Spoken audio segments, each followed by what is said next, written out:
sunny Saturday in Italy. We're at Misano for the first GT4 European Series, powered by RAFA Racing Club race of the weekend. And as ever in GT4, not only is it a very busy grid, but it's a really jumbled grid as well. It's a massive entry too, because this weekend the entry is something like 49 cars. We're 10 minutes away from the start of the formation lap, and the qualifying session split so that you had the Silver Cup cars in isolation, then Pro-Ams and Ams. It gave everybody a little bit of a chance to have clearer track space, but it only gave you 10 minutes. And with so many people this morning then losing lap times because of track limit offences, as ever, it is a very, very mixed grid. You've got quite a few cars out of position. The Misano circuit always lends itself to good racing, and as we look down onto the grid, there's the car that's second. That is the Benjamin-Lariche Robert Conseny Audi. Pole position for this race, and the Mercedes of Luc Ibanez, who did the time, and Alex Papadopoulos, who will take over. David Anderson trackside, joined again by former GT4 European Series Silver Cup champion Charlie Fagg. And Charlie, let's get this track limits conversation out of the way first. Misano is a place where lots of low curbs, lots of parts of the circuit being policed. It's easy to run wide, and therefore in qualifying it was easy to lose a lap time. Exactly. Yes, hello everyone.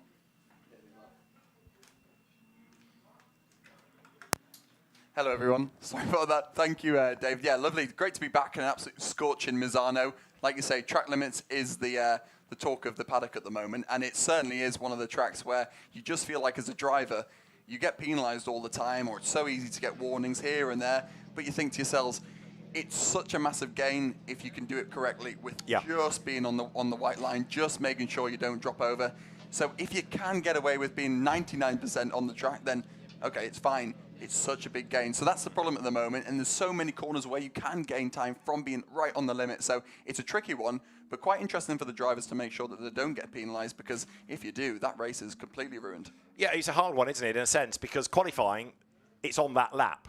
So, all right, you lose a lap, but here, you've got a whole race to consider. Now, you need really 6 offences before a time penalty might come. So you think, well, okay, that's not too bad. But actually, 6 laps, 6 offences out of an hour-long race, you've still got to be very careful. Absolutely, yeah. And you think how many hot spots we've got per lap as well. Yeah. You could do a couple track limits easy on one lap. And you got to remember as well, for these guys that are in the race now, the difference between this and qualifying, obviously, is that they're going to be racing, they're going to be battling, they might get pushed wide, which obviously the race director will look at. You know, he will take into account if you've lost time or you've been pushed wide. But it's so easy just to be caught following a car. You might get a bit of dirty air from the car behind, a little bit of understeer. You just drop a wheel off, and then you get a warning just for that. And then they start to pick up and they start to add up, and all of a sudden, you might have only done 5-10 minutes and you got 4 warnings. So it's really tricky, really tricky. It is indeed. The grid just taking shape as the last couple of cars come into position. Let's go to the grid. Antonio Rankin is down there. Andy Cantu was fastest in the AM Cup this morning. Antonio's with him. Andy, pole in AM and a lap that ended Schumacher Teams' dominance. You must be really happy. Yeah, I'm excited that we were able to put it together, and I'm just happy to be learning and going faster. Now, there's a very busy grid today, loads of cars around. How are you going to stay out of trouble? Just keep an eye on the mirrors, don't, you know, protect against dive bombs and stuff, and that's it. Absolutely, eyes forward. Thank you very much. Good luck. Makes it sound so straightforward, doesn't he? Andy Cantu, the American driver, showing the global nature of GT4 racing these days, and joined by the redoubtable Sri Lankan, Dilanfa Malagamua, who's raced all over the world in myriad different categories, and it's good to have him here as well. The McLarens out of the Elite Motorsports stable, always cars worth watching as well, with the quicker of them being Josh Rattigan's, that was 3rd on the grid. He starts, the driver that does the time goes first. Although here, last year, it was very much a BMW circuit. Both races won by the BMWs, but they struggled a bit in qualifying. Hard to know in a sense whether that was because of the fact that the BOP was against them or the track limits were against them. Yeah, exactly. It is tricky to see. We've got the best BMW in P8 with Berke Bessler there, and then back then we've got 10th and 15th, so we haven't really seen the best of the BMWs, as you said. However, what I would say is they seem to be a car that does really well in the longer races, whether it's kind on their tyres, whether they're just good with being able to push hard throughout the whole race. I remember, obviously, with Ricard, if we cast our minds back to Gabriele Piana, who's one of the probably pick of the bunch in GT4 racing, super experienced, won lots of championships all over the world. and they were qualifying right at the back at Paul Ricard, whether that was a problem or not. I think they finished 2 top 6 finishes all the way from being nowhere. So it will be interesting to keep an eye on those guys, especially Berke Bessler in the best of the BMWs and PA. I think they're not a car that you just count out right now. Just had a look at Julien Brichet, who stacked his Porsche into the tyres at the very end of Q1. Did a bit of rear damage, but was still fastest in his class. Right, Luc Ibanez is the man that's going to start on pole position. Antonio has caught up with the Spanish driver. Luke, you did an absolutely outstanding lap, half a second off of your own personal best here. Yeah, it was a mega 2 laps. We did a really good setup. The car is flying. We are on the top. That it's look super good for the race. Now we need to manage for the victory. I think we can manage. Only let's see on the stars and keep pushing and go. Of course, best of luck. So Mercedes on pole position wins at Paul Ricard in silver. The first race to the Toyota of Enzo Juliet and Etienne Shelley, and the second to the Hugo Sasser, Raphael Renhofer Aston that had retired from the first race with a puncture. Well, the Toyota, you've got to go quite a long way down the grid to find, sort of mid-grid, really, because number 9 Toyota is on the 13th row, and the Hugo Sasser and Raphael Renhofer, number 99, Aston Martin, a little bit further up the grid than that, but not by much. It is on the 6th row.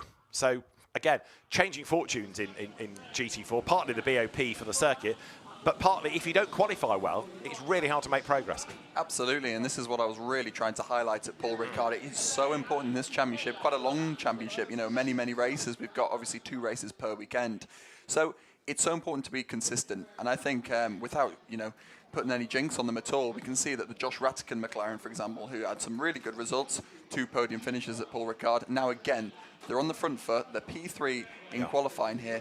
Those guys look like, okay, we're going to have a really good weekend again. And like you said, in GT4 racing, it is all about qualifying because you get into that midfield battle. It is so hard to fight around here. If we cast our minds back to when John Lancaster was driving, we had us on board at Paul Ricard. That car had tons of pace, but when you're squabbling and, like you say, BOP, one car has great straight line speed, one car has great cornering speed. It's so difficult just to get in the flow and show the true pace of the cars. And around here, certainly the first 3 corners, turns 1, 2, and 3, that S-bend at the start, you know, you put yourself on the wrong line, you can get squeezed out. It really hung out to dry. Absolutely, yeah, especially with the big baguette sausage curves that we've got there as well. You have to be careful with them. So you could end up being, okay, I'm starting in the top 5, but then you might be 10th, 11th, and then you're in that sort of mid to front pack, which is probably the hardest bit, where you've got some great drivers, really fast cars, and it's so difficult just to go, right, guys, I've got great pace, let me show you, because you can't, because you're in that horrible little area, as we just said. Well, there is the grid. It's being cleared because very shortly the leading car will blast away. At the 1-minute board, engines will fire. If you follow the GT4 European Series, you'll know the form that there is a pit window between 25 and 35 minutes, and everybody has to make a pit stop, including the one soloist, Mathieu Casalonga, in the purple Porsche.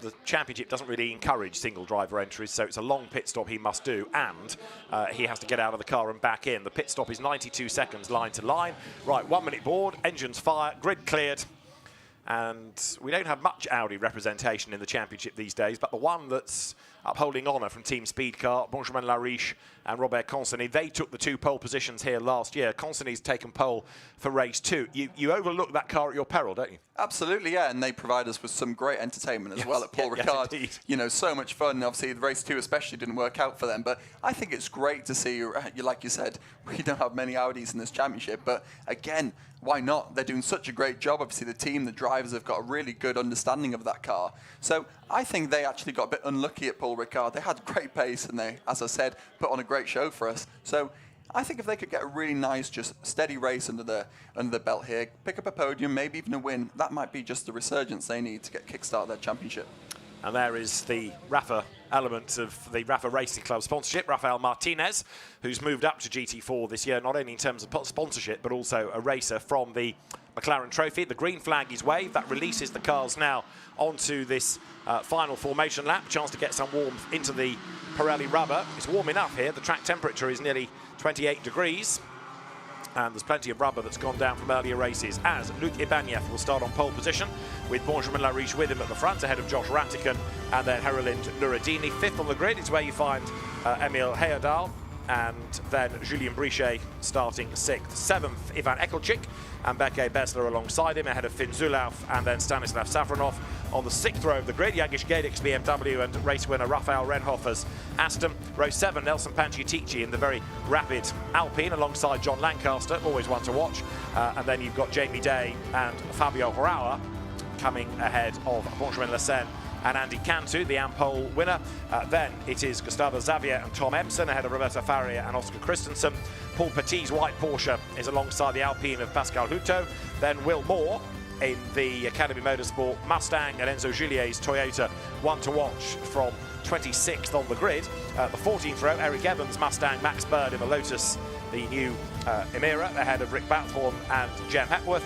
Mathieu Herrero joins Jean-Mathieu Leandri for the Chazelle Technology course, and he's out-qualified Florian Brichet, newcomer Benjamin Silvesterson, and then Gabriel Yilkova. Next comes Ruben Del Sartre and Greg Gilbert ahead of Lonnie Martins, who's got a grid drop, and Vasily Vladikin, who's also got a grid drop. Davide Meloni's BMW and David Kuhlmann next ahead of Kevin Jimenez, who had a spin this morning. Victor Bouveng is alongside him ahead of Christopher Brunhagen and Mats Olsen. Julien Rippert next from Jordan Kerridge's Lotus. Maciej Casalonga on his own alongside Denis Bulatov, whose lap times were taken off him for track limit abuses, and Emil Werage at the back of the grid. So that's how they line up. As I say, there were one or two drivers that antagonised the stewards in the qualifying and practice sessions. Lonnie Martin's got a grid drop of 5 places for improving under yellows. Vasily Vladikin also for improving. Victor Bouveng likewise. And Will Moore, a grid drop of 5 for causing a collision.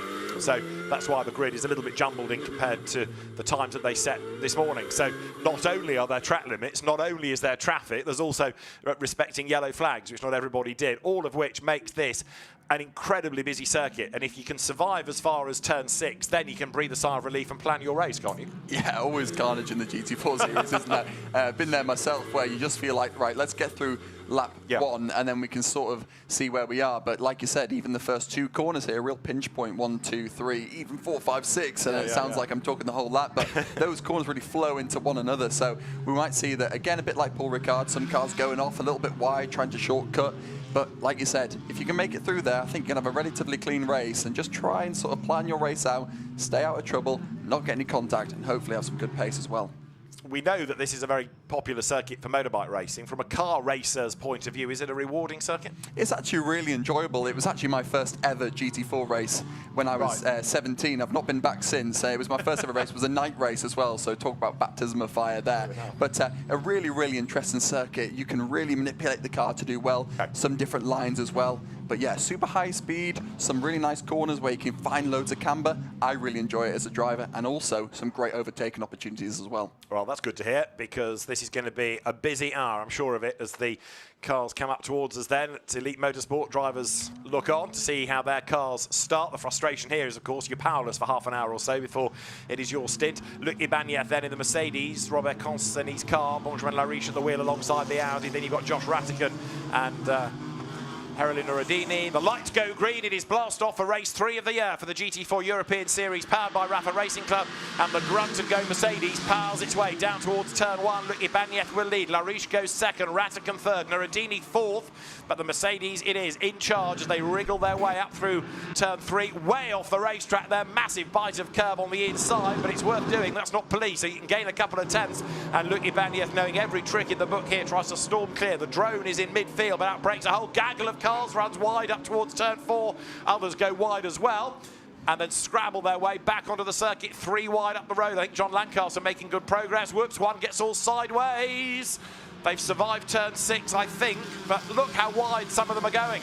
Yeah, how great is that drone shot as well? Feels like we've got an extra car. No, a big, big crash in the background there. Just so easy to get caught up. I thought we were going to say we had a relatively clean start, but just a little bit of contact in the back. Yeah, you're right. I think that's taken 1, possibly 2 Porsches out of the equation. They looked like one on the grass. Safety car called. There was another car that I think was stranded on the track because they just couldn't get past all the wreckage. So early safety car deployed. That, I'm afraid, is what we were kind of fearful of, and you could argue inevitable with such a crowded house. They got round the twiddly bits, and then it all sort of kicked off on the straight with people going wide wide and wide and wider, and then trying to get back onto the circuit. Perhaps contact was inevitable. So, safety car deployed. That slows the pack down. The safety car can be scrambled at the end of the lap, and everybody slows. I was just looking in the background to see whether there was a green, one of the Porsches that's got a problem. You can see it hugging the inside line as though that may have got caught up. There's quite a bit of front damage to that, isn't there? Yeah, and lights off now, so I wonder if he's just trying to power cycle it. As you can see, lights back on, away we go. So can't really tell if he's got any damage visually, but it does look like he's obviously got an issue because he's trying to power cycle that. So hopefully we can get that car back going and rejoin the back of the grid there, but yeah, big damage here.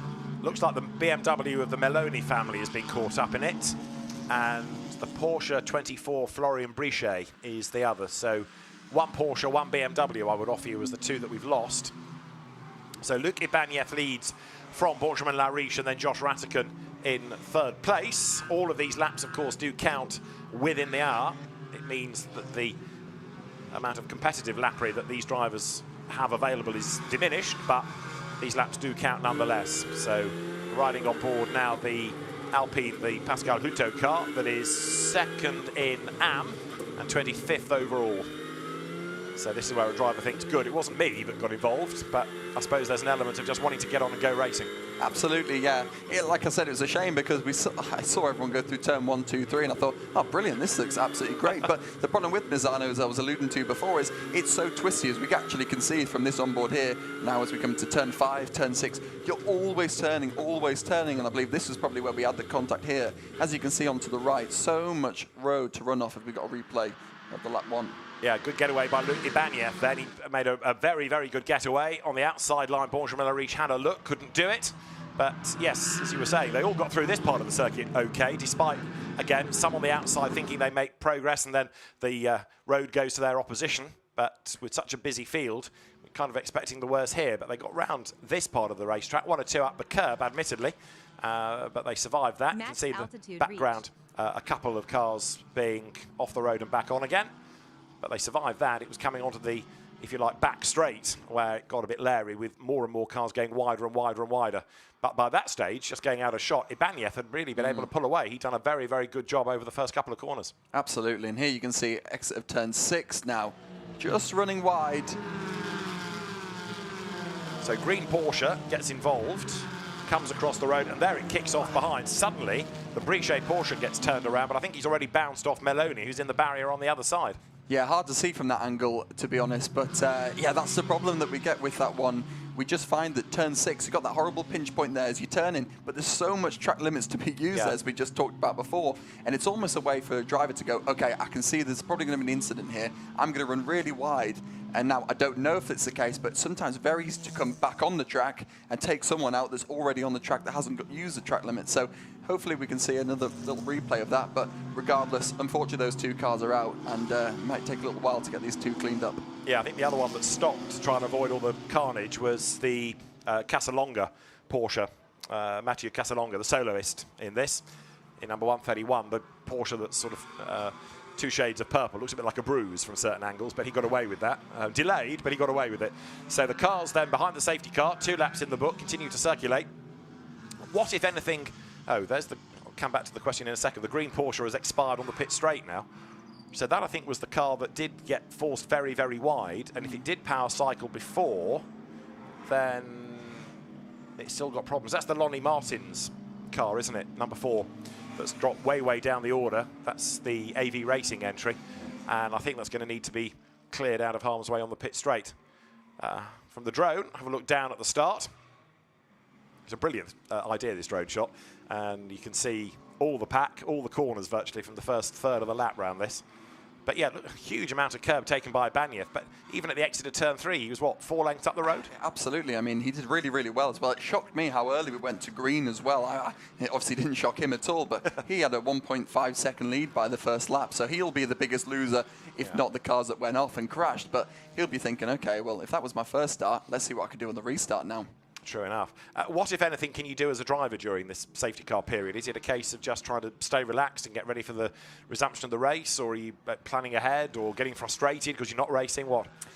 I think this one's actually not so bad. We talk a lot about tyre temperature being the key, but it's so hot here. The track temp is so, so warm that, in fact, if anything, you can almost just relax for a little bit, catch your breath, think, okay, I'm just going to have to try and restart this race, think where the car feels good. You do get a little bit of a read on the first lap, and then just try and push on again and try and make as many places up as possible.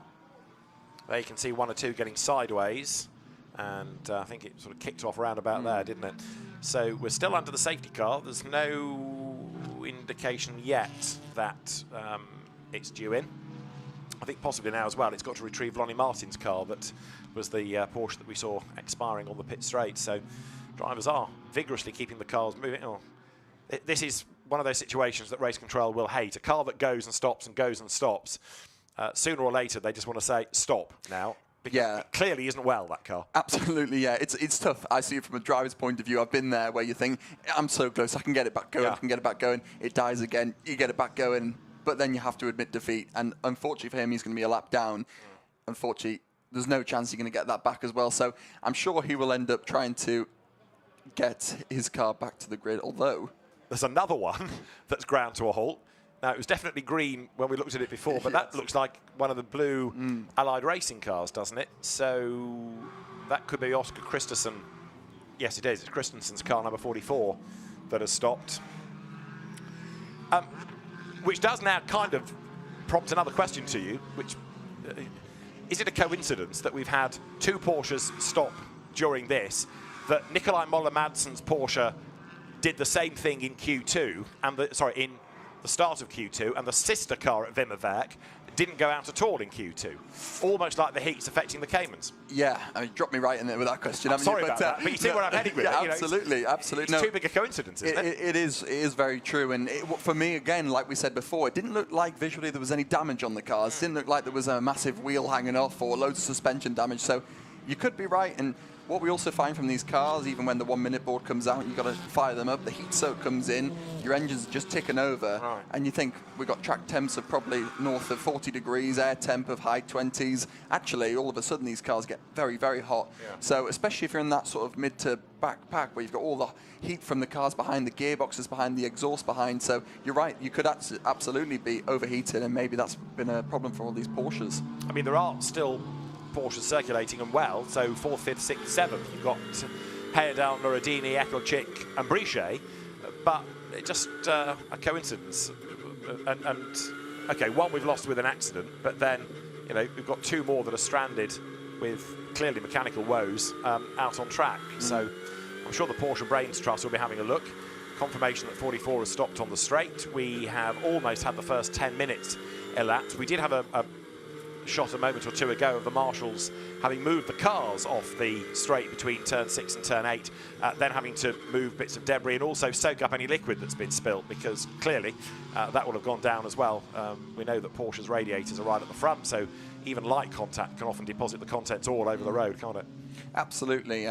The one thing that I go back to with the safety cars is sometimes you get, obviously, with Q1 and Q2, you've got your pros and your AMs at start. So this is a little bit of an annoyance for the pros that have a pro-am pairing, because they're thinking, I need to give my AM as big as a lead as possible. Yes. I need to make sure that I can get them up as high as I can on the grid, but I can't do anything, obviously, because we're stuck behind the safety car. That's now eaten, as you said, David, 10 minutes into their stint. They've only got, 20 more minutes maximum they can do. So it's really tricky for them now. They're thinking, right, I need to make sure that when it goes green, I can really push on, because I've got to give, as John Lancaster's got to give over to RAFA soon, he's got to give as big a gap possible to make sure that his AM feels as comfortable and can stay right at the front end of their pro-am grid.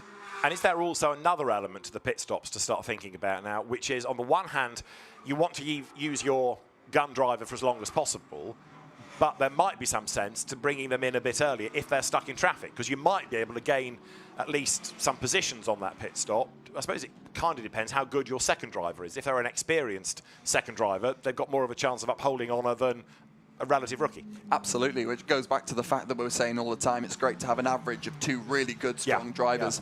Obviously, everybody wants that up and down the field, but as you said, if you're thinking, you're going to say to the engineer as a driver, I'm stuck in this grid, I might be saying, I'm 15th or 10th or wherever you are, but I'm losing 1.5, 1 second a lap. I need to get out of this. The engineer, okay, we'll get the other driver ready. You box 5, 10 minutes early. We'll get him in some clear air, and you can try and undercut as many cars as possible. So yeah, really, really good point actually there. You can make sure that strategy isn't a huge, huge thing in this, because we've got a 10-minute window. We have to do 1 driver change, no tires, no fuel.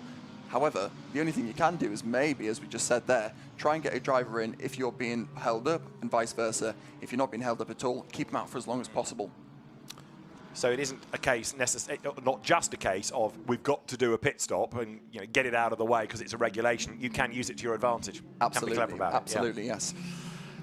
And of course, a number of the teams in this don't just run in GT4, they'll run in the French Championship or the British. We see some of them with a car in GT2 or in GT3, so many of them very experienced and will know how to use those pit stops to their advantage. Safety car staying out. Joel Doval, who is the race director, wanting to make sure that all the cars, whether they are from the pit straight or the back straight, have been recovered before he's getting the race back underway. And already we have a penalty, number 66, which is the Matmut Evolution Toyota of Gabrielle Gilkova and Cindy Gooday.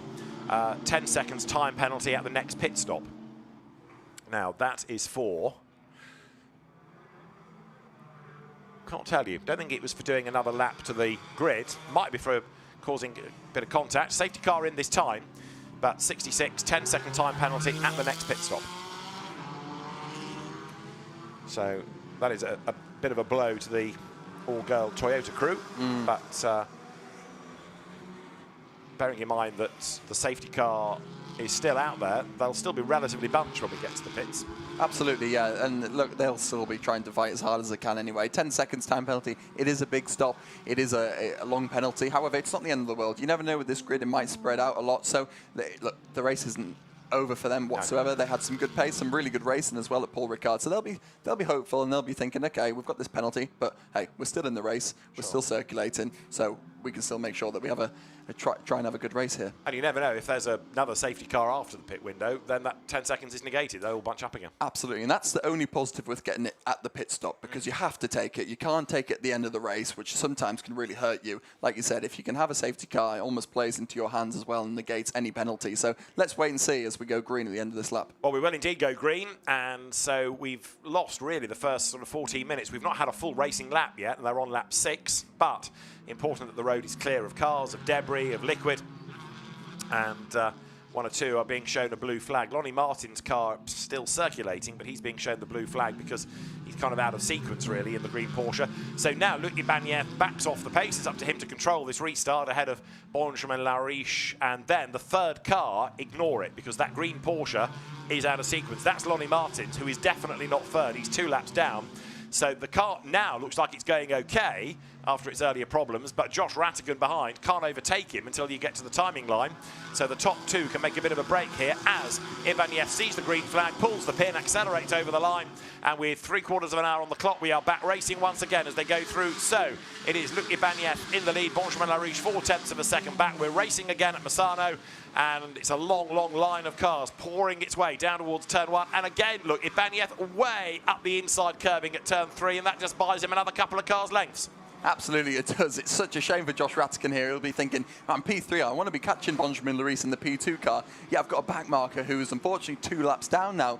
The difference is he's actually looks like he's got some real good pace as well. Yeah, so tricky for these cars now. They've got blue flag. They need to move out the way just to allow us to have a clear race. But at the same time, for him, he's still thinking, well, I've got good pace. If I let you by, I've got to let the whole 50 other cars by as well. Yeah, he's in sort of no man's land, really. Doesn't know which way to go. Big effort there. Look, on the inside line down towards turn 8. The 2 Aston Martins going toe-to-toe and wriggling up on the inside line.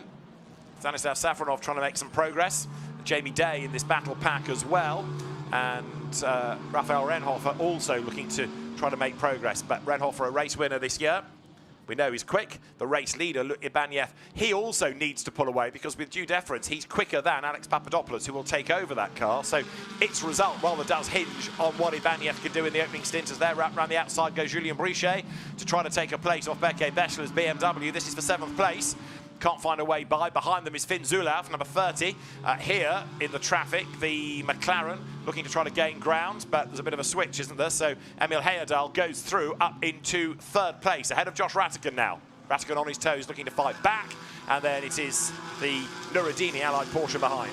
Brilliant job from Emil Heyerdahl there. Really, really exciting to see these Porsches come to life a little bit here. The McLaren looked like it had so much pace and always does in qualifying. However, got a little bit maybe held up by that back marker that we saw before, and Heyerdahl's just said, I'll take my chances here.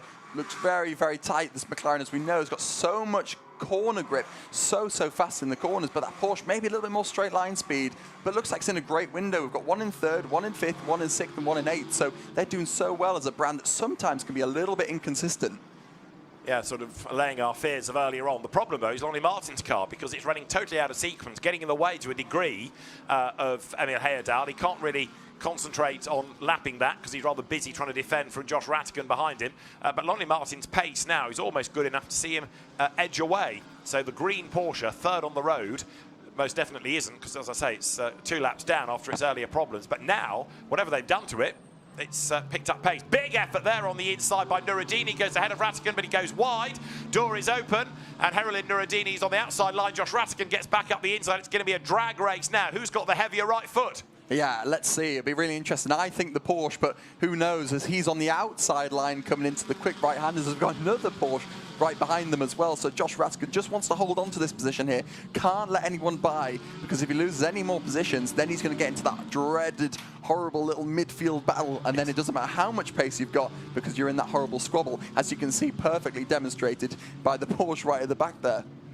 Ivan Ekelchik right there as well in the quick Vimovat car, 91. There it is, the sister car of Emil Heyerdahl further up the road. Right, Lonnie Martins, I think he's going to get out of the way now as they come across the line. He sort of moves to one side. Yes, the indicator is on. He's trying to let the traffic go. Not all at once, because he's got his own race to think about, but he is being respectful now. Trouble is, he's got himself between the 2 cars of then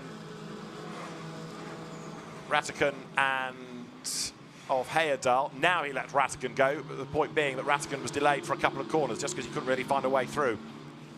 So we have now everybody starting to wriggle their way past Lonnie Martins, and we've also got Stanislav Safronov being given a 10-second time penalty at the next pit stop as well for causing a collision.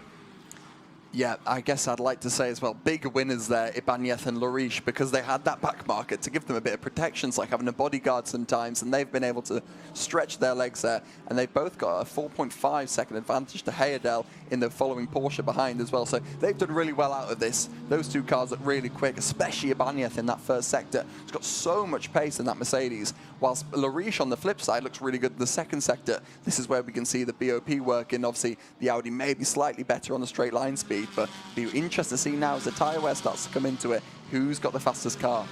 True enough. Julien Brichet's Cayman's going backwards, isn't it? That's been overtaken on this lap by a good stream of cars. Remember, it was damaged this morning. Lonnie Martins going out wide there. As through on the inside line goes number 12 of Beke Bestley. He's still on the back of Ivan Ekelchik's Cayman. And Luc Ibanez, as you say, building the lead. He's done the fastest lap of the race now as the cars bounce off the curb down towards turn 16. We're only about 5 minutes off the pit window opening as a big dive on the inside there of Finn Zulaf. Stanislav Safronov forced the Cayman out wide. Zulaf bouncing over the curb and the grass and the dirt. Gets back onto the racetrack, but it is so busy.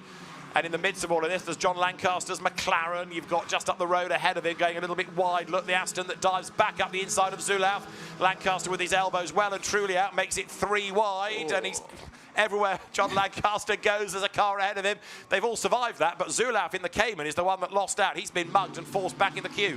Yeah, so tricky there. Sometimes you just get in the wrong place at the wrong time. John Lancaster actually did a really phenomenal job to get through there, because it seemed like wherever he put the nose of that McLaren, there was a rear of some car in front of him. Yeah. So he's done well, and everybody's done well just to get out of there relatively unscathed and being able to continue on with their race, as we see, again, Lariche and Ibanez starting to stretch their legs again from the cars behind. Although Heyerdahl actually looks like he's got some pace in that Porsche behind, so it would be great to see those guys come back into it, as they've got a bit of a 5-second gap between the cars behind. Coming out of turn 10 with, again, Lonnie Martins' Porsche, just going wide, letting some of the traffic go. Gustavo Xavier's Porsche is under investigation for low tyre pressure on the grid. So that's now being looked at as they're going through. Benjamin Lessen's BMW, the L'Espace Bienvenu entry up on the inside of Jagish Gedich. Gadik in the pale blue Borusan Automotive BMW loses out, goes back to the inside. Nelson Panciatici in the Alpine right there behind them as well. The BMWs that still look more like touring cars sort of dwarf the Alpine, doesn't it? They tower over the top of it, but Nelson Panciatici right there, getting stuck in. He's hidden behind the BMWs as they come towards turn 16, but Jagish Gadik, for the moment at least, fending him off. Yeah, great to see the small little nimble Alpine racing with these BMWs who are having a great little scrap here. Really fair, really nice as well, as Lascens just gets the go ahead there. But I think the two BMWs look like they've got some good pace, so maybe if they can work together and try and get up the grid as they're a little bit further behind the cars in 6th and 5th, they might be able to stretch the legs and try and catch the Porsche in front. Big Aston battle. Jamie Day on the inside there, 82, squeezing up the inside of Raphael Renhofer, and he goes through and he opens the door for John Lancaster, who says thank you very much. 2 places gained, straight through, no messing. So John Lancaster, ever the opportunist, sees the road open up ahead of him and gains 2 places out of all of that. Good move. Yeah, he's had a great little restart after the safety car, hasn't he? Rafa Martinez will be thinking, brilliant, John, this is why I pay you the big bucks. You're doing an absolutely brilliant job. But yeah, parted the Red Sea there and went straight through. But this Aston Martin's got some great grunts, so can he come back at John? He just needs to get his head down now, not let any cars by, and try and get some more rhythm as he comes through this corner into turn 10 now. Luki Ibanez leading the way, but dare one say that 2.2 seconds with the pit window about 2 minutes away is not enough, because Lariche and Constantly are probably one of the most evenly matched partnerships. The Audi, I would offer you, is the stronger car going into the second stint. What do you reckon? Absolutely, yeah, I totally agree. I was just thinking as well, Josh Ratigan's got a great teammate, and Thomas Leben there as well. Yeah. And they're only 6 seconds back as well. So again, a bit interesting to see as we see John Lancaster up the inside. There goes Jamie Day, really nice move, and pushes him all the way wide. So they could do without this squabbling, but they've got to get on with it. They've got to get through now. And Jamie Day in that big, mean Aston Martin, the brand new Evo car that we've got from Aston Martin, doing a nice job in a track where the Aston Martins don't look quite as quick as they did at Paul Ricard. So Pro-Am, Julian Brichet ahead of Stanislav Savronov, but only just. The Porsche ahead of the Aston. In Am, it is still Andy Cantu holding sway, and the pit window will be open in just under 2 minutes' time. So I noticed on John Lancaster's car there's a bit of damage on the left-hand side, presumably where a barrier leapt out at him, because it wouldn't have been John making contact with anything, would it? It would have been something attacking him. There's Ibanez, 2.9 seconds to the good now, but yeah, that safety car's done him no favours, really. No, not at all. But look at him, he's absolutely flying now. And this is just such the perfect scenario as a driver. And this is the two, I guess, sides of GT4 race. And you can see Ibanez, Lariche looks like they're having a great time on the coast here, just driving through with their Audis and the Mercedes. And I'm sure we'll pan eventually back to someone probably like John Lancaster, who's always in the thick of it. And you think, this looks like a completely different race. So this is where it really matters. This is why qualifying is so key. Get out the front and you do your race. But a problem is that one of the Alpines, is that Nelson Panciatici in the background, who slowed right down coming out of turn 10. You're looking at Emil Heyerdahl in 3rd. Behind him is Josh Ratigan there. Then it's Heralinda Radini in 5th. Beke Bessler 6th. Ivan Ekelchik 7th. Benjamin Lecen 8th. 9th, Jagish Gadik. But I've got a horrible feeling that the Panciatici Alpine, yes, is no longer in that line. That, I fear, is it. It has ground to a halt, hasn't it, coming out of turn 10? Absolutely, yeah. And if you're an engineer, you're thinking, okay, I've only got 35 seconds until the pit window. I know I can't pit under safety car conditions. Can I get my car in just before safety car comes in, swap drivers, and then get the jump on everyone? We'll be interested to see if you get some of the back markers who are coming through now, if they can pit maybe a little bit too early. But yeah, such a shame for the Alpine, who was holding its own there right at the front. One car that's still not come alive is the Enzo Gillier Toyota Supra. The better of the Toyotas down in 19th place. The pit window still not open, so the back marker's not able to take advantage. The yellow flag in Sector 2 must be because of the Alpine. As you see there, Roberto Faria, number 39 on the outside line, wriggling his way ahead of Fabio Rauer out of turn 3. This illustrates how competitive the championship is. There are some big names, quite a long way down the order, because those two are 18th and 19th, with Tom Empson in the McLaren behind them in 20th place. Yeah, so interesting, isn't it? You just get these drives and cars that are so fast, but they have a poor qualifying, as we keep saying. Then they're just getting this horrible little squabble. So really interesting. We've got some brilliant drivers. We've got some really talented teams as well that have got some great history in this championship, as we see the Aston Martin diving down the inside in an Aston Martin sandwich. The pit window has been postponed, so it could well be that the race needs to be neutralised to get the Alpine out of the way. And if that is the case, the pit window would be put back until we went back to green flag conditions as there. Renhofer is under attack from a rather towy Fabio Rauer, who gets up the inside and goes through. So Rauer in the Aston, the green and white car goes by. There you can see the Alpine and race control are wondering what they need to do to get that out of the way, because it clearly isn't going to sort of power cycle its way back into life. No, exactly. It's horrible as well as a driver. You're thinking about trying to get a move into that turn 10 corner there, but you can't because of yellow flag. So it's really tricky, because then you're all like, wait, be careful. And then we all re-go again, and it's trying to be as careful as you can as we're coming through turn 13, 14 into 15 now, this left-hander, without getting all muddled up after the yellow flag. And there are some teams that are thinking, well, why has it been postponed? What can we do about it? That's Gustavo Xavier being ran out way wide in the Porsche. There's another spinner in the background. Was that Tom Empson's McLaren? There aren't that many other yellow cars. So Tom Empson, I fear, for Elite has had a rotation. Yeah, the teams now don't know what to do, because there's no safety car, there's no full course yellow. The pit window has been postponed, so they can't pit. All their plans are going out of the window. Absolutely, and as a driver, you're thinking, I've just got to keep going as fast as I possibly can. But if I'm Luca Bagneth or even Benjamin Lariche, I'm thinking, this isn't good news. Absolutely bad news, as you can just see this car and you're willing it to get back going. But does it help Ibanez a bit? Because he's stretching the margin. He's being given more laps of the race because they have to stay out. The gap's up to 3.4 seconds. And it means that when they do make the pit stop, there will be relatively less time for his co-driver to have to uphold that lead. So it kind of might be helping a little bit for Ibanez. What do you think? Absolutely, so long as there's no safety car that comes out and brings it all. If that is the problem, which is what I'm thinking might happen, then it's all, you know, irrelevant, because he could have a 20-second gap, although it looks like he's just got off on the grass there. Maybe the marshal's going to push that in with some double wave yellow flags and do a bit of a live release and get that car away. Certainly off the road, isn't it? Yeah, I think with a bit of help from the marshals, it's either crawled or pushed or limped. There's another slow car, but the road is clear. Now that's a car with damage, isn't it? Absolutely. Big front-end damage. Right, the pit window will open at 31 minutes to go. That, I reckon, used to be an Aston Martin. Raphael Renhofer, you reckon? Yes. Yeah. What has he done? Yeah, let's see if we get a replay of it here. So into turn 8, he's gone for the switchback, and it's such a big impact there as the bonnet goes. Thanks very much. I'm off to the seaside. Unfortunately, sometimes you get it where a driver, as we can see, another stoppage now. If it wasn't a safety car for the Alpine, I can imagine it's going to be one for the Aston Martin. I was hoping he's put it on one of those little cut-throughs on the access roads at the end of the lap. You saw the water pouring out of the engine like a little geyser. The pit window opens at 31 minutes to go. That's 31 seconds away now. So we're not far off the window opening. And so a battered Aston Martin, an Alpine that has expired.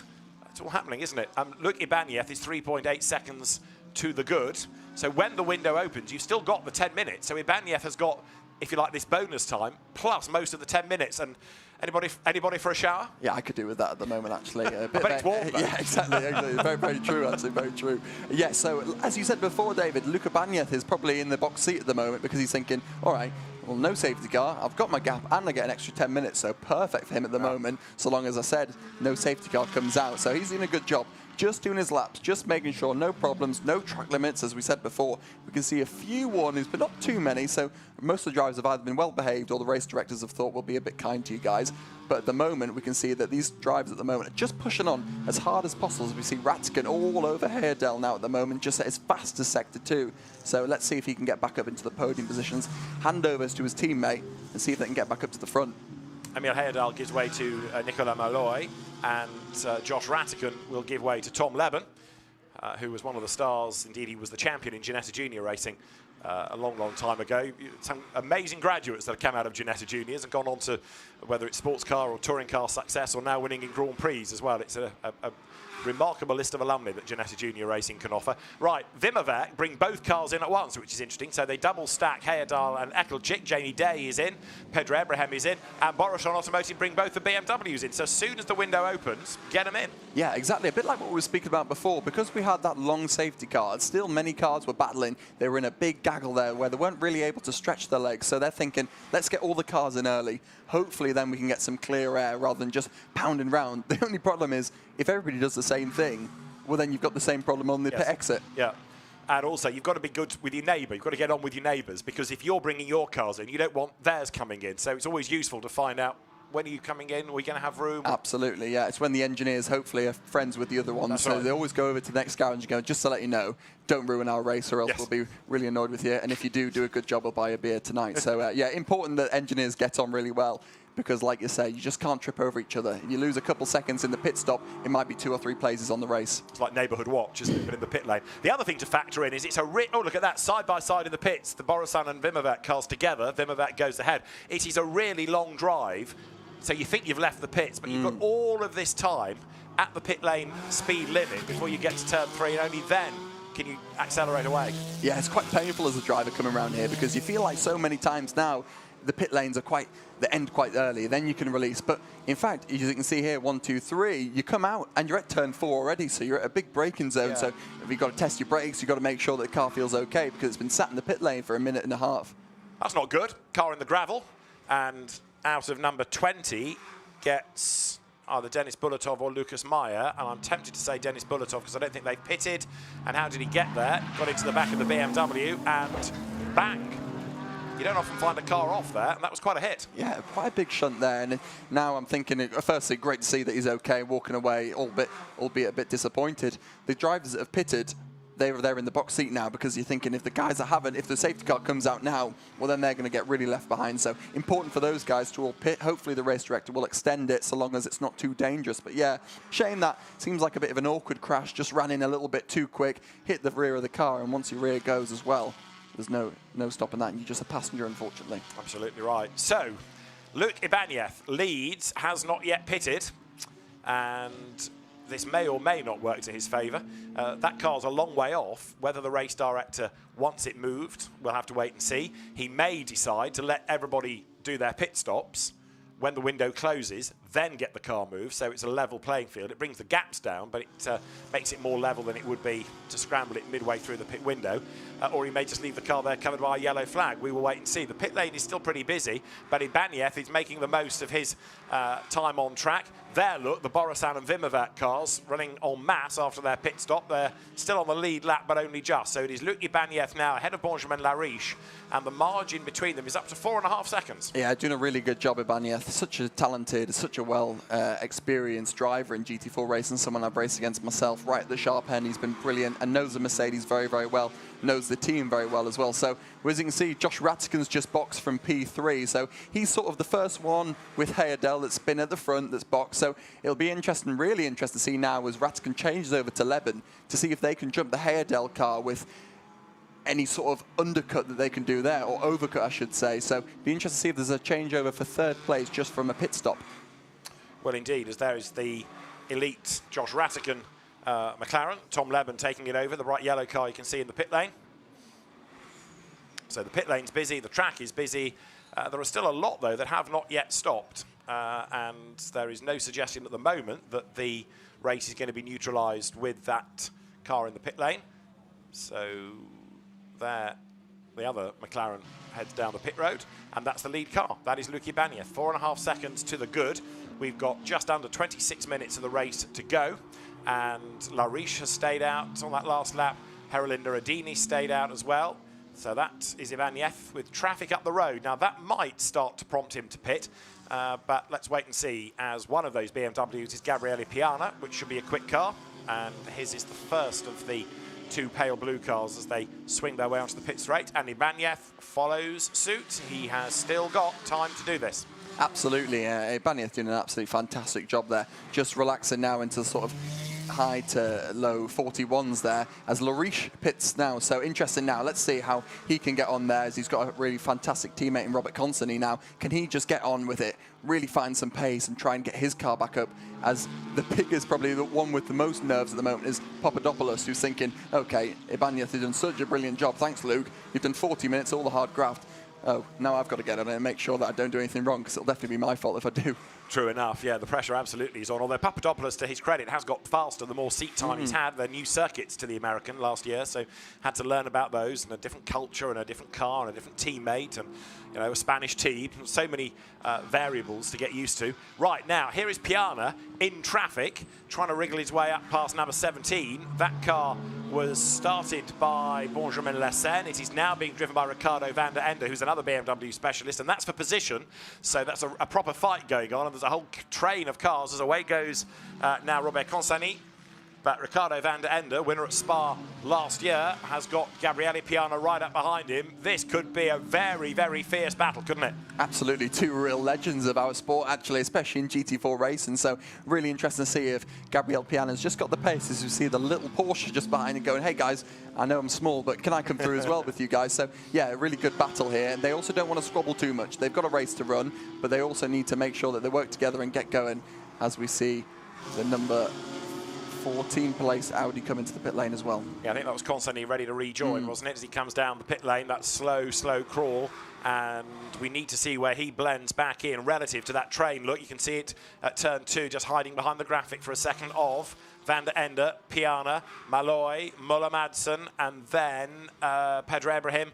One of the allied Porsches joins in and sort of gets in the way a little bit as Piana has a proper send up the inside, goes through, goes wide, loses the place, and Nicolas Malloy tries to squeeze up the inside of the Cayman, gets a big face full of curb, can't find a way through, but Piana had a go, but he was never really going to make the corner, I don't think, was he? No, it was a really good respect from the two drivers, is what you'd expect from Van der Ende and Piana, and also the Porsche could have definitely stuck his nose in there and thought better of it, so I don't think that battle's done whatsoever. It looks like the BMW of Piana's got a little bit more pace at the moment, but Van der Ende's no slouch. He'll make sure that he's got good tyres for the end of this race. Still 23 minutes to go. It doesn't sound like a lot, but these cars really need to make sure they look after these Pirelli tyres. 91, Nikolai Muller-Madsen. Now, he's always been quick in GT4 and occasionally GT3 machinery. He was silver champion many moons ago in the Phoenix Audi, but now in the Porsche.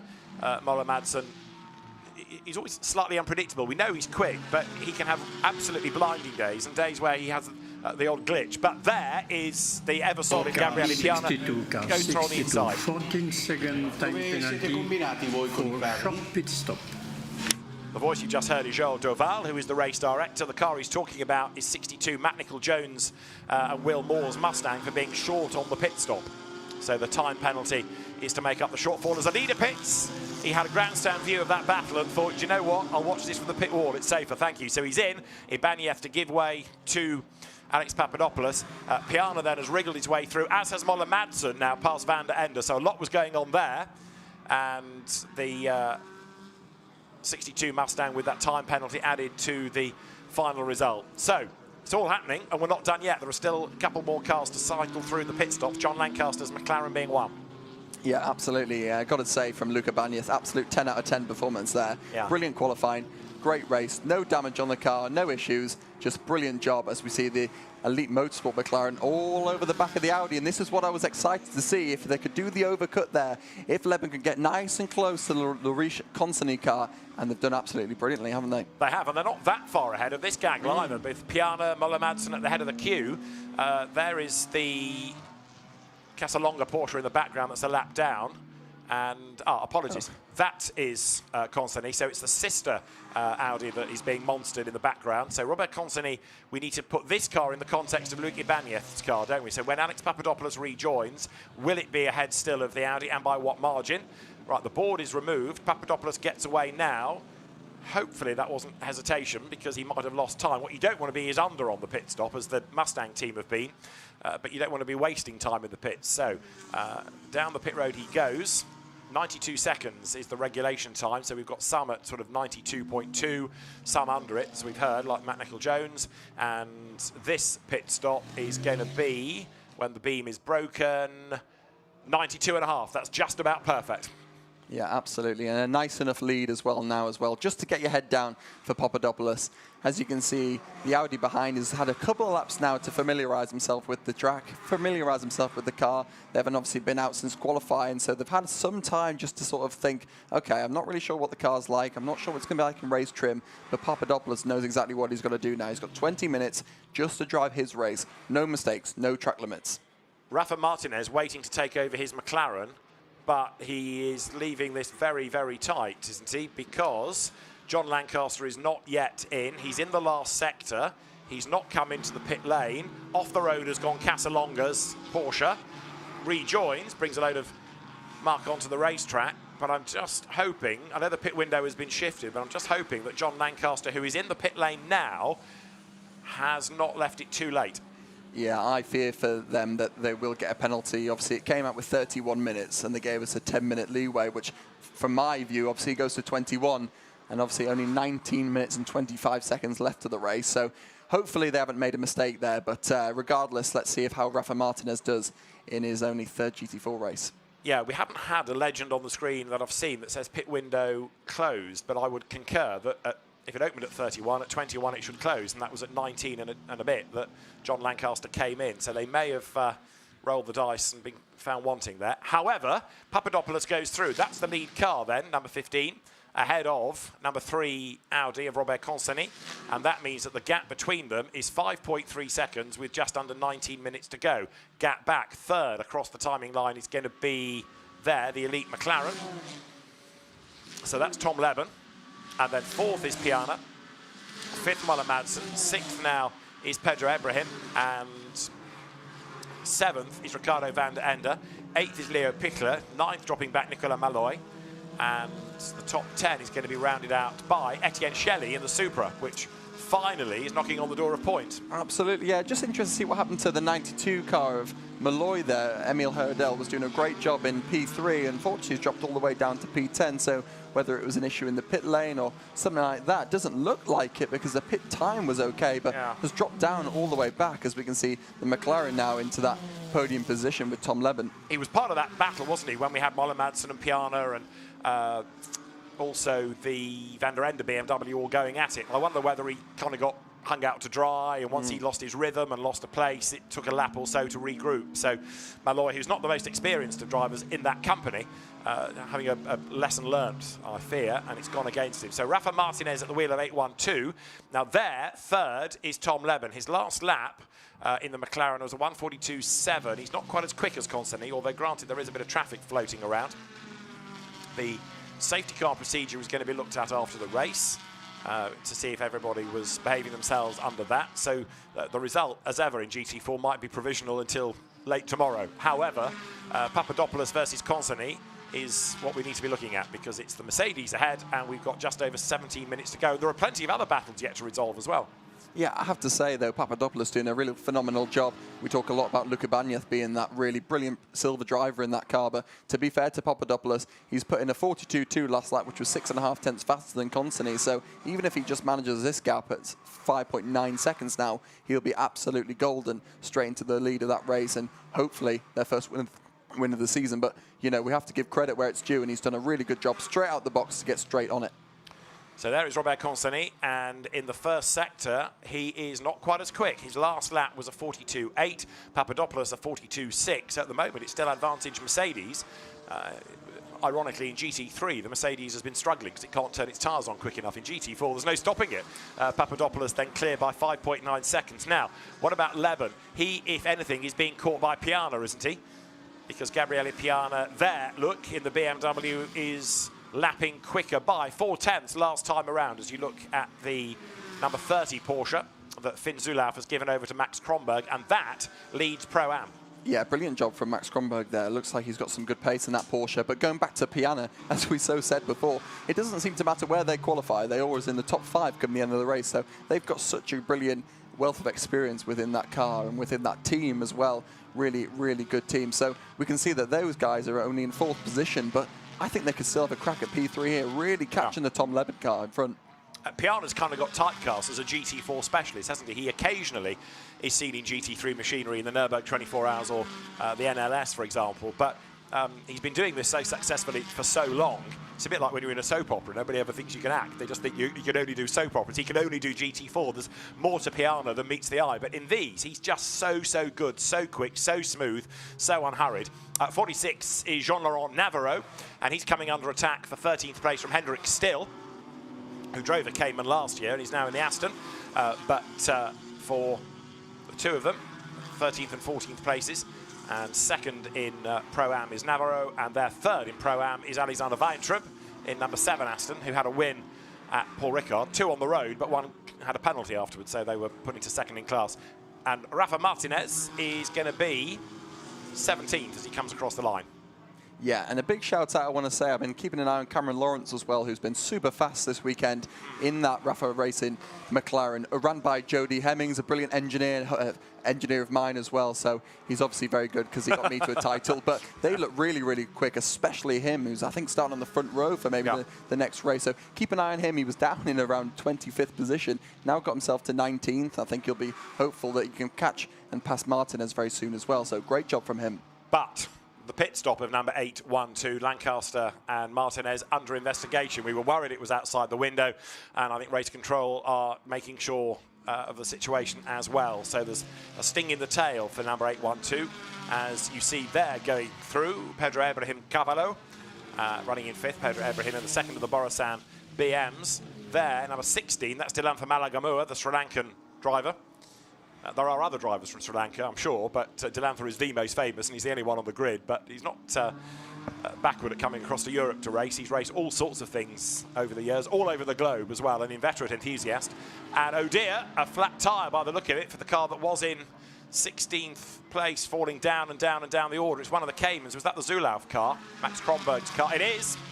Rear puncture for Max Kronberg, 11th it was, but the positive is it's happened towards the end of the lap. Absolutely, such a shame because it was leading Pro-Am as well. So they were doing a brilliant job, as we just alluded to a lap or two before. They just had some great pace, and it's such a shame as he's got to limp that car back with that left rear puncture, I believe, as well. So interesting one. Oh, is that contact? Is that a curb strike? Well, either way, it's ruined the race for, as you say, the class leaders. And he wants to bring. Oh, and also in strife, which of the BMs is that? Is that Piana? Or it is Gabriele Piana from 4th place. So Gabriele Piana, having just been talking him up, he's got a problem. And the BMW comes onto the back straight. Now, is that mechanical or is that a tyre? Let's try and have a look. From that angle, it looks okay. Let's have another look here. That's a tyre, isn't it? Left front? Yeah, hard to tell exactly, isn't it? Yes, it is left front. Oh, what a shame. 2 punctures in about as many corners as just as we were hyping him up, saying how brilliant they're doing in that Borisan Automotive BMW. But such a shame, as they were in P4 there, absolutely gutting with only 12 minutes left on the race. So, yes, significant, 1/4 overall, one leading its class. So that puts Jean-Laurent Navarro into the lead of Pro-Am. There is 11. That's the sister car in strife, and that looks low, but I don't think it's gone down. I think that's deflating. It has gone now. It's gone down. He's just missed pit in. Pedro Ibrahim's tyre has gone down just as he missed the pit lane. It was looking low. Now it's gone flat, and he's going to have to limp that round for another lap. For car. 1-3-1 for track limit 6 times. So Pedro Ibrahim's BMW crawls into turn 1. Forget it. That by the time he's limped that back, he'll be at least a lap down. So why is this happening now? Absolutely, yeah. Amazing to see. The only thing I can think is sometimes you try and run as much camber as you can to get these cars to turn in, but if you're at maximum camber, these tyres are just screaming at you going, I can do 45 minutes, no problem, but as soon as you put too much load, or you might drop me onto a curb. Remember, obviously, these curbs are raised here. They're a little bit too aggressive, and not that there's anything wrong with that. You've got to be able as a team and as a car to manage it, but I've had it before, only recently, where we've ran too much camber and easy, bang, pop goes the tyre. Well, Max Kronberg's Porsche, because it happened at the end of the lap, has got back into the race, albeit a lap down.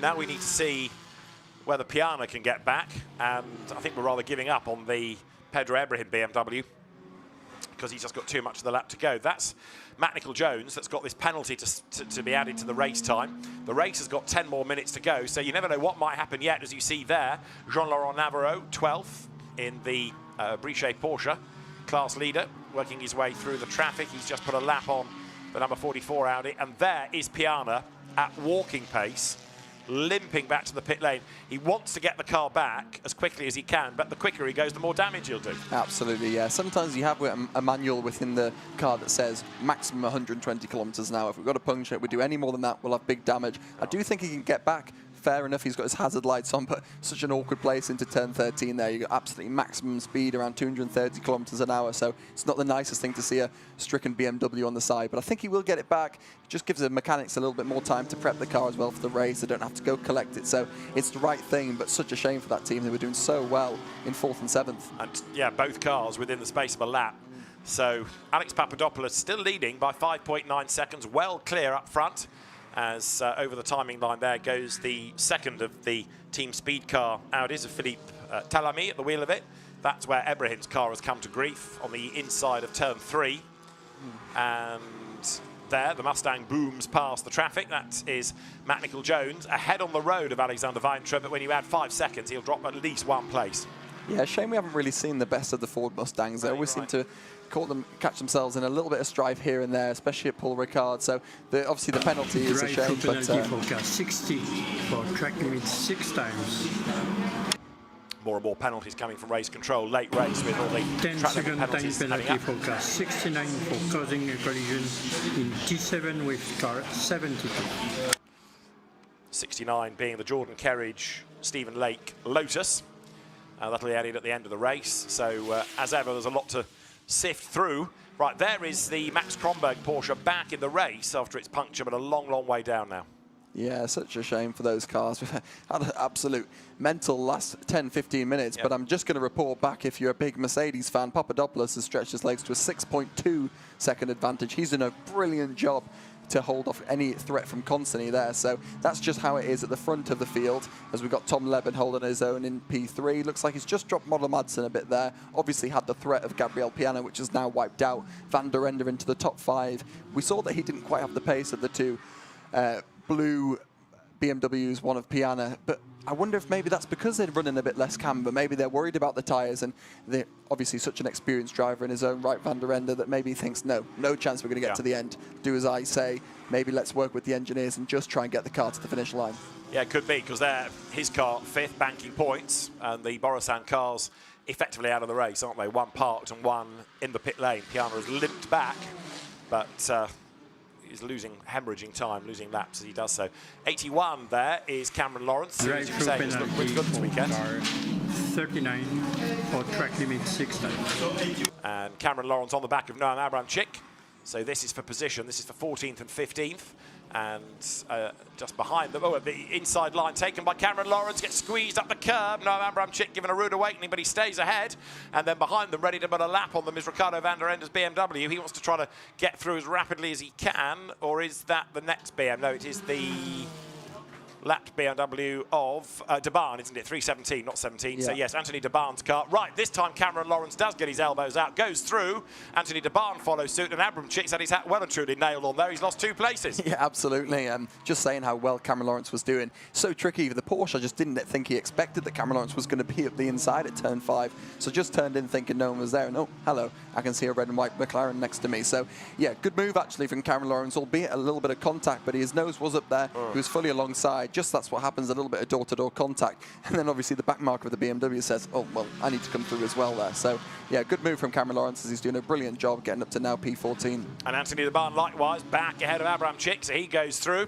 That was the car started by Greg Gilbert, as number 5 Aston, Josh Miller, is now on the back of this little group, another graduate of Ginetta Juniors and British GT4. So pretty much everybody has got a playmate, except for Papadopoulos, who is focusing on the lead gap, but he's stretching that all the time with now 6 more minutes on the clock. Yeah, doing a brilliant job. The only sort of driver that's in the 42s, especially the only driver in the 42.5. So he's doing a brilliant job, just stretch his legs again through Sector 1, another 6/10 on Constantly. So he looks like he's in an absolute dream world at the moment, just driving his race and doing a brilliant job. For track limit 6 times. And all these track limit penalties are coming thick and fast now, aren't they? That was Julien Leandri, 33, 21st on the road, that's got the penalty. So Josh Miller looking to try to get himself up past Noam Abramczyk. And there, the Porsche, fending him off for the moment. That was the car Paul Petit started. But Papadopoulos, 6.6 seconds ahead of Constantly. Tom Leben still 3rd, fending off the challenge of Moller Madsen. And Robert Constantly being caught ever so slightly last time by Tom Leben, but 12 seconds to make up. That ain't going to happen. So after all the drama, barring any more, this is the car that's on target to win. 5 minutes on the clock now. Yeah, I think we can, as you say, without any drama, which is we should never say never, but the top 3 looks relatively stable, and that might be the finishing order. But as you can say, everybody's got their playmate, everybody's got their race, which is so brilliant about GT4 race. And obviously 49 cars that we had that start in the race, we've still got a good 40 of those cars nearly still relatively running and running well. So everybody's got someone that can race. If we look down the timing page, everybody's within really a second or 2 of the car in front. As we can see, the Porsche just fending off the BMW. Josh Miller just trying to see if he can make up any places. He had an electrical problem in qualifying, so him and Delsart a little bit out of position in qualifying, but still trying to fight through in that Aston Martin. Anthony de Barn is right there on the back of Noam Abramczyk. He's not given up yet, so he was ahead when they came across the line last time. Abramczyk put himself back through on this lap, and the battle rages on. 4 more minutes on the clock as they go through. Abramczyk breaks then for turn 1. Papadopoulos stretching this margin to 7 seconds. It's not often in a GT4 race the same car leads almost every lap, but barring the pit stops, that is what it has done. It's been a great effort by both Papadopoulos and start driver Ibanez. Absolutely. Big shout out to NM Racing as well. They've done a fantastic job. Papadopoulos, who had the sort of more nerve-wracking, more aggressive sort of, oh, I've got 20 minutes now, I've got to get in the car and drive the wheels off it for the first few laps and make sure Constantine doesn't get close to me. And it's such a nice feeling as a driver when you're driving and the engineer goes, the gap's extending, it's getting bigger. Then you think, okay, I'll just cool down. As we see Josh Miller up the inside, a little bit of a half-hard move there. And, Van der Ende, puncture off the road, another puncture and another BMW. That's the 3rd BM in the space of 7 or 8 minutes with a puncture, and that has exploded because not only is the tyre shredded, look, it's taken the bodywork with it. That's happened at high speed. Real high speed, yeah, coming into, I think, turn 13 there, final sector, and no chance for him to do anything but just try and hobble back. Oh, hopefully he wasn't stopped on the track there, but so strange to see these BMWs having so many punctures at super high speed there. Whoa, what a feeling. Such a horrible feeling as a driver there, where you just expect the car to turn in completely normal. You get a little bit of vibration through the wheel, and then all of a sudden, bang, the tyre's gone, and that has done some big damage to that front of the BMW. It's just ripped the bodywork, hasn't it? You can see the rubber marks up the side. So, yeah, we were wondering whether Van der Ende was nursing that to the end. Well, if he was, it didn't work. There, look, is Alex Papadopoulos, who just has to nurse that home now. He's going to be able to do 1 more lap, maybe 2. Doesn't want to go too slowly, but with a 7-second cushion, he's got ample time in hand here. Just need to see where he is in relation to the clock. The flying lap is a 1:42. I reckon he's going to just squeeze 2 laps out of this, which he may not want. Yeah, fortunately, there's no problems, for me at least, for fuel, because we had such a long safety car. So he'll be thinking, to be honest, it might be nice to have 1 more tour of the Misano track just by myself in the lead. It'd be quite nice, actually. So, look, I think for him, he'll just be thinking, I'll do 1 more lap. As you say, we've got 15 seconds added on over the clock there. So he's got another lap to do, but he's done a brilliant job. Absolutely phenomenal from that team. It was more the tyre life I was concerned about for him more than fuel. But, yes, you're right, that safety car would have certainly helped that. Car 75 must give back 1 position, says the timing screen, and 75 is the AV Racing Paul Petit Noam Abramczyk Porsche. There it is, and number 5 Josh Miller is up ahead. So to whom he had to give it back, we don't know. But anyway, he's lost a place, so hopefully that will sort that one out. Being a steward in this category eats into your life, doesn't it? Because there's a lot to look at post-race. Yeah, absolutely. We'll stick to the commentary, I think, there. But, yeah, not the easiest. And as we said to you before the race started, the track limits were going to really come into it. We can see a few more black and white flags just being given. That's your warning flag. I'm interested to see how this Anthony de Barn BMW copes, because we've lost most of the others. That one is being driven hard as well. Greg Gilvert won't have been slow in the earlier stint. So the team that operates 317, the Chazal Technology Course squad, they look like they've got it right. Yeah, and the worry for me as well is, you know, as we keep alluding to, the safety car came out for a long period of that race. If there was no safety car, would we have had a puncture even earlier? So they'll be thinking for race 2, okay, we've got a fast car, but if we haven't got one to get to the finish, then there's no point. And you can imagine the Pirelli tyre technicians taking a very keen interest in the BMW team, saying, right, what did you do? We didn't tell you to do it. 28 seconds on the clock and counting, as here Papadopoulos comes up towards the last corner, and he is going to get another lap out of it. He can't afford to limp up to the line, so 1 more lap, and through he goes with around about 9 seconds to spare. So Luc Ibanez started. Alex Papadopoulos will bring the car home. And by the look of it, number 16, the sister car, which is going to be second in AM, Delantha Malagamur at the wheel, is going to be up behind it for the ideal photo finish. There is Robert Consani in second place, struggling to get through the traffic. Yeah, it really is, but they'll still be happy. This is a really good result for them after a relatively tricky Paul Ricard. Okay, they might not have the pace at the end here, but to be fair, he looks like he's just trying to chop himself through this traffic, take no risk, because as we said before, Leben so far behind, 16 seconds off this battle here. The Lotus Emira of Stephen Lake, one of the people behind the Mahiki Racing team, goes through shot there. 27th is Bedouin Detou in the Aston that was started by Roberto Faria. Third place then for 78, Tom Leben.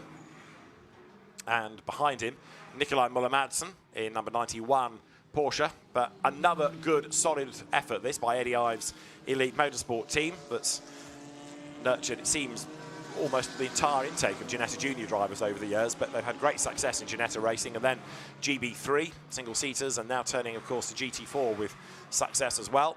Team just grows and grows and grows. That, though, is the lead car.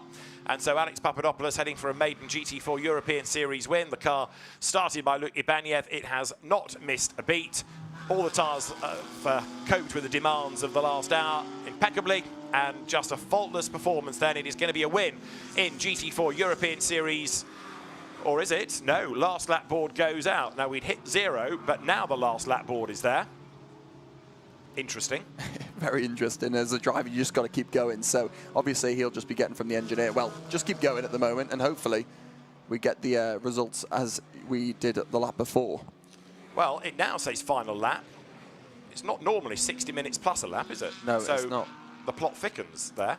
It does, and we sometimes do see this within racing, Yeah. and you go back a lap to the lap before, but it'll be interesting to see how the race director copes with this one. Obviously, it has came out final lap, but... But normally, if the race had ended, you'd have a scroll of checkered flags coming down the timing screen, which we don't. So whether they've decided to add a bonus lap on, if you like, because of that long safety car period, pass. But normally, it is 60 minutes and the flag goes out, not 60 minutes plus a lap. So anyway, we'll try again. Alex Papadopoulos has one more lap to go, and he's got to keep on nursing it just to make sure nothing bites around the corner. He's up at turn 10. Absolutely. The good news about it is that the fact that it probably won't have any implications on the top 3 positions at the moment, so they seem to be relatively stable of where they are, which is always a benefit. But yeah, Papadopoulos, absolutely brilliant job.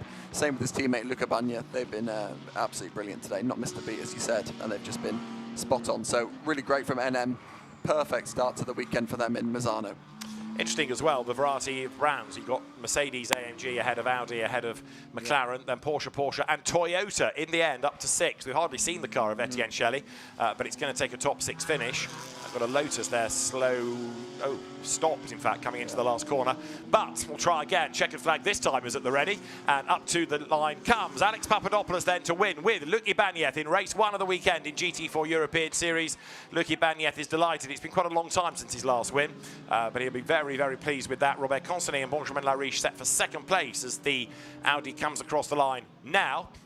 Surprising in a way, despite the pace of the 2 drivers, they never really looked able. At 14 seconds, the margin at the end, that just completely fell away from them, didn't it? Yeah, wow, really big gap considering the GT4 series. We normally get such tight gaps, but just shows as well, as we go back to the same saying as always, it's great to have 2 drivers that are singing off the same hymn sheet, which Papadopoulos have, and so have Luca Bagna. They've been brilliant. Normally we do see a Bagna a little bit more of the quicker driver, but we've got to say a massive shout out to Papadopoulos there, still doing 42 zeros, which on this tyre where with this track, with this temperature, it's not easy to do. So really big effort from those 2 guys, and sometimes you just get it absolutely nailed on where the BOP is good, the car's good, the drivers are good, and you just got to make the most of what you've got.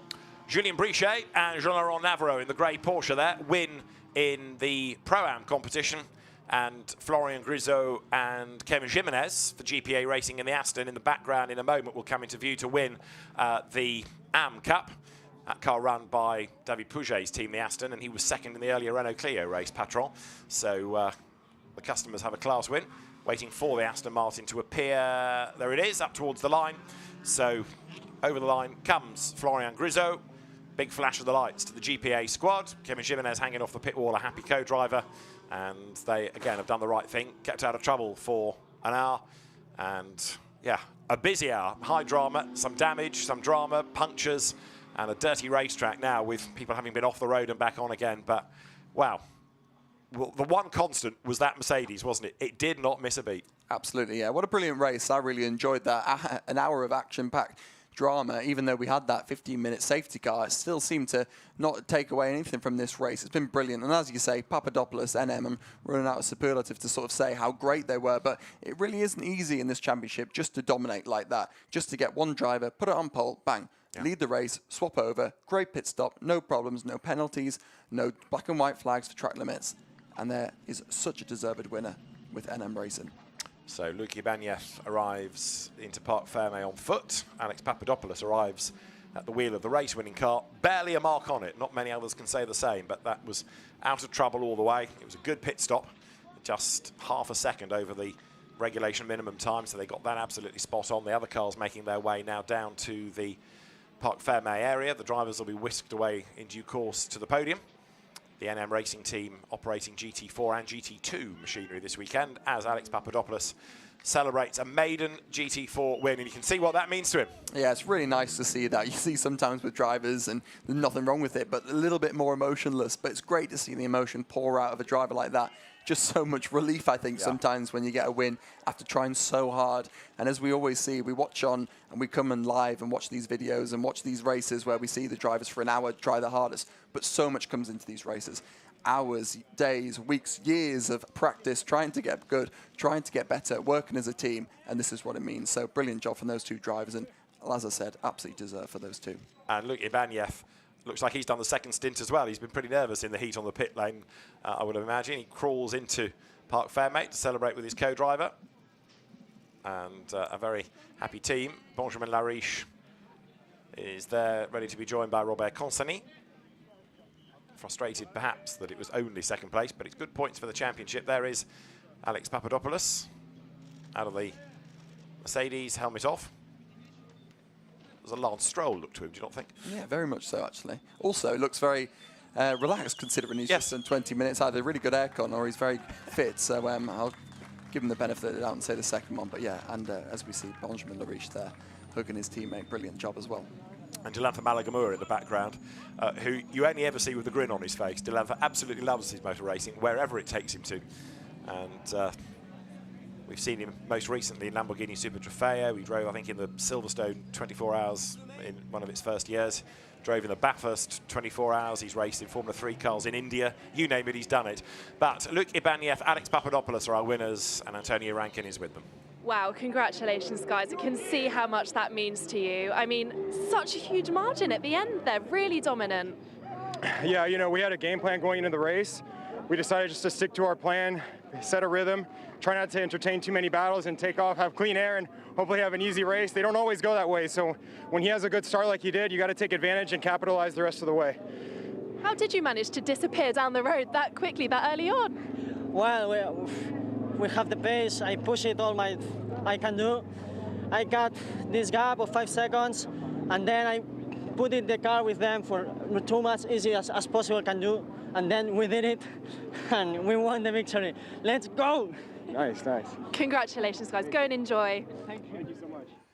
Yeah, for Luke Ibanez, he's gone through a number of co-drivers in recent seasons, so to now have continuity for 2 years and one that he's brought up to his pace and they can now win, that'll be a good feeling for him. Brilliant, yeah. They've got another race, obviously, coming up tomorrow as well that they can try and build on this, and hopefully if they can get 2 race wins as well under their belt, they'll be absolutely over the moon. For Papadopoulos as well, as you said, first race win for him in the series. He'll be thinking, right, monkeys off the back now. I feel so much more relieved that I did that. And he'll be thinking, there's no reason why I can't do this again and again and again. So yeah, absolutely brilliant job. Great to see them both really buzzing with that result as well. So yeah, really enjoyable race. Brilliant job from them. Former touring car racer Alex Papadopoulos drove in the American TCR scene with an Alfa Romeo Giulietta before coming to Europe to race in the French as well as the European GT4 series. And a great job done. All class winners though, Julien Brichet and Jean-Laurent Navarro in Pro-Am. And the Porsche crew, despite damage this morning, taking victory. And Florian Grizzo and Kevin Jimenez taking honours within the Am Cup. So the drivers or at least the winning drivers, making their way up to the podium in due course. Misano with a really busy timetable today, and if you like sports car racing, it is the place to be, because there's GT4, GT3 times 2, because they get both races today. The McLaren Trophy kicking off this weekend as well, and also GT2 racing. So the circuit busy all the way to 10 o'clock tonight with a variety of different categories. Right, Pro-Am, let's hear from Navarro and Brichet with Antonia. Congratulations, guys, our Pro-Am winners today. There was a lot of stuff going on in the pack there, but you managed to stay out of trouble. Yeah, thank you for this race. Julian make a serious first stint, and I done just the work of Julian. I'm here for him and him for me. It was a good race. Congratulations. Brilliant, great teamwork. Thanks, guys. Thank you.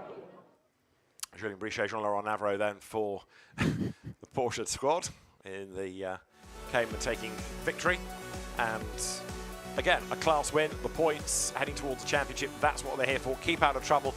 And in a way, it's almost more difficult for the Pro-Am drivers, because who are you fighting against sometimes? You know, there are cars all around you. Am I meant to be racing him, or am I holding station? Is that a class rival? You've got to have a good team telling you when to hold and when to fold. Yeah, you really do. I've done many races where I've been in a not a pro class, or for obviously in this case a silver class, and you'll find yourself in the top 10 or top 5 maybe, and think, okay, I'll just let the car by. But then a part of you thinks, but I still want an overall result, even though I'm not going to get a trophy for it. So really interesting to see that those guys are still up there in the top 10. Really brilliant job. It's such a massive field of drivers with such great, really great experience with all of the drivers in this field. So Luki Bagnev and Alex Papadopoulos are winners, from Benjamin Lariche and Robert Consonet, with Josh Rattigan and Tom Leben coming home third. Ivan Ekelchik and Nikolai Moller-Madsen fourth, from Herolin Nuradini and Leo Pichler. Then Enzo Juliet and Etienne Shelley in the rather understated Supra, but at least they've got points ahead of Emil Heyerdahl and Nicolas Malloy. Jamie Day and Mathieu Villagomez eighth, from Fabio Rauer and Henrik Still. And then the Pro-Am winning Julien Brichet and Jean-Laurent Navarro in 10th place. And 18th is where you find the winning AMs, Kevin Jimenez and Florian Grisot coming home as the class victors there. So, a drama-filled race, no question. Drivers going to the podium. There's a look at what was going on further down the order, with some quick names in strife, but it was the raft of punctures that did for the likes of Lessan and Van der Ende, Yashin Chigedic and Pedro Ibrahim, Beke Besler and Gabriele Piana. Max Kronberg in the end 30th after having to make a pit stop, so that didn't really illustrate the true pace of that car. And Stephen Lake's Lotus parking on the road right at the very end with a problem. So there are the winning cars from the respective classes, drivers making their way to the podium, where there's a little bit of sorting out to do before everybody is called forward. Hot and bothered drivers, but in a moment they can start to celebrate. So the organisers making sure that everybody is there.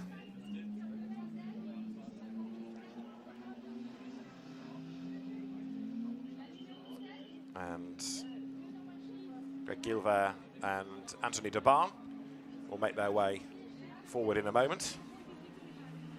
As third in Pro-Am, depends which class the podium is going to start with. Podium of the GT4 European Challenge by RAFA. First category, first podium, Pro Amatorial. So there, the Pirelli winners' caps are ready, the winning drivers are ready, and it is going to be Pro-Am that comes forward first. There is Greg Gilver and Anthony Debarn, his co-driver. Their BMW managed to keep out of all the strife. For second in class, they will be Stanislav Savronov and Alexander Weintraub. And then for the top step of the podium, Julien Brichet and Jean-Laurent Navarro. There are Alexander Weintraub and Stanislav Savronov. So a win and 2 second places now. A really good, solid start to the season for the Aston Martin drivers. Yes, they'd like a win, but another bag full of points is pretty decent going. And then for the Brichet team, the team's representative will step forward, and then Julien Brichet and Jean-Laurent Navarro will bound onto the podium after a good drive in the Porsche. The type of car we were getting concerned about earlier on, but theirs kept out of trouble. Absolutely, yeah, and again, so great to see the Porsches doing well. They've done quite well in Pro-Am in general, but good to see them just have some good pace overall as well. Yeah.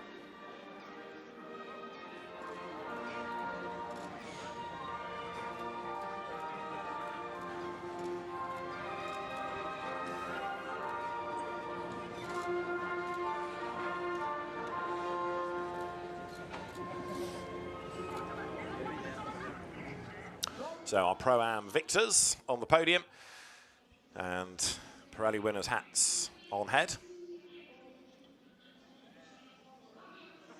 Trophies now come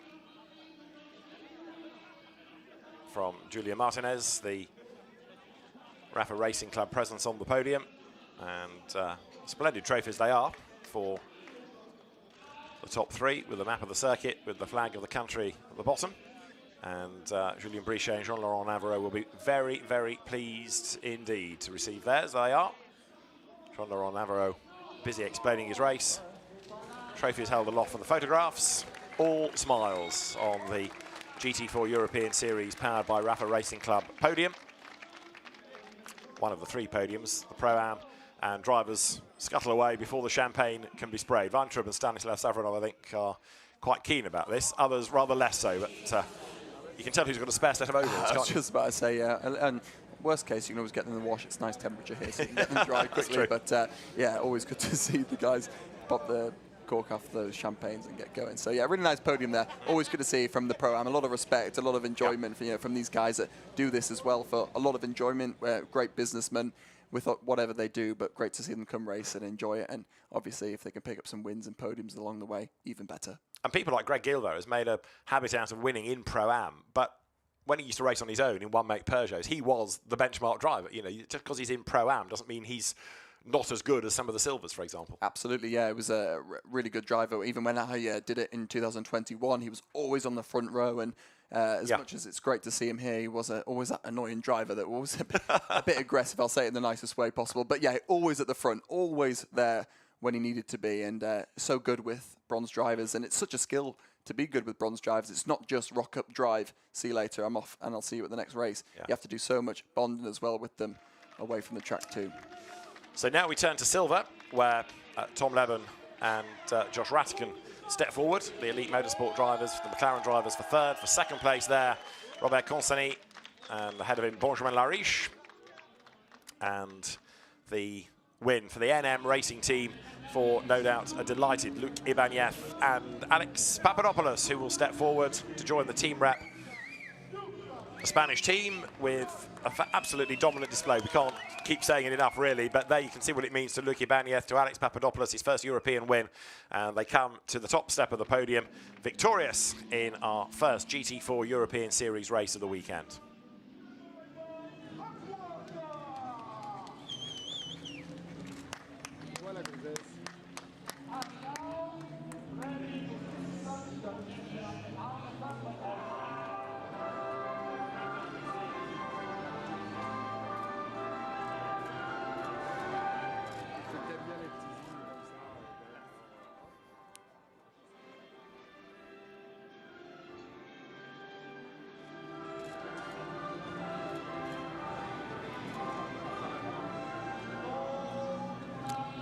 So for NM Racing team and for Luc Ibanez, the Spanish national anthem played. Alex Papadopoulos, having made that bold step to come, if you like, halfway around the world from America to Europe to go sports car racing, go GT racing, and perhaps this the first major step on the way to making that career something so special. So many opportunities these days in GT racing, whether it's in GT3, GT4, Super GT in Japan, you name it, GT racing is everywhere. Absolutely, and you can just see as well, Josh Rattigan, newly announced McLaren Junior driver as well, moving through the ranks after a great year last year in the same championship. I think what's great to see as well, everybody on that podium I think is happy with that. NM Racing, because they needed a win and they got the first one done. The Rattigan and the Levin pair as well, because they did such a good job and they've been able to make sure that they've really got into this championship with good points. And then of course the Audi pairing as well, because they needed a good result from a tricky Ricard. Absolutely. Jem Hepworth on the podium as well, and there the Silvers pose with the trophies as the champagne is about to spray. Let's look at the highlights then of the opening GT4 European Series race that began with a great getaway by Luc Ibanez. He led down towards turn one, and this huge field of 49 cars pouring its way through the opening sequence. That was okay. It was later in the lap where it all kicked off and it got very messy indeed, with a rather badly damaged Porsche and a lengthy safety car period as cars needed to be retrieved. When the race went back green, Luc Ibanez stormed away, and as he built up the advantage, one or two other cars ended up with mechanical problems, and it meant that with a stranded Alpine out on the circuit, the pit window was delayed, and that played into Ibanez's hands. Others, though, were still trying to make progress, like, for example, the number 22 Porsche that battled its way through on the inside from the Allied Racing team, and also the two Borusan Automotive BMWs. They were looking for progress as well. Raphael Renhofer ploughed into the back of some of the traffic and ripped the front bodywork off his Aston. That was out of the race. Others made their mandatory pit stops, the Borusan Automotive team coming in together. Then we lost Denis Bulatov into the gravel, and it was quite a hit, although that didn't need the race to be neutralised. But then Gabriele Piana and Pedro Ibrahim both had tyre issues in quick succession. Ibrahim limping his way down towards turn 1, Piana limping to the pit lane as we had more battles out on track. As through on the inside went Cam Lawrence to get himself up past Noah Abramovich. In the end, though, a dominant win for Luke Ibanez and Alex Papadopoulos, and we'll see how they fare in race 2 tomorrow. For now, from Misano, thanks for your company. From Charlie Fagg and David Addison from the Sunshine, it's goodbye.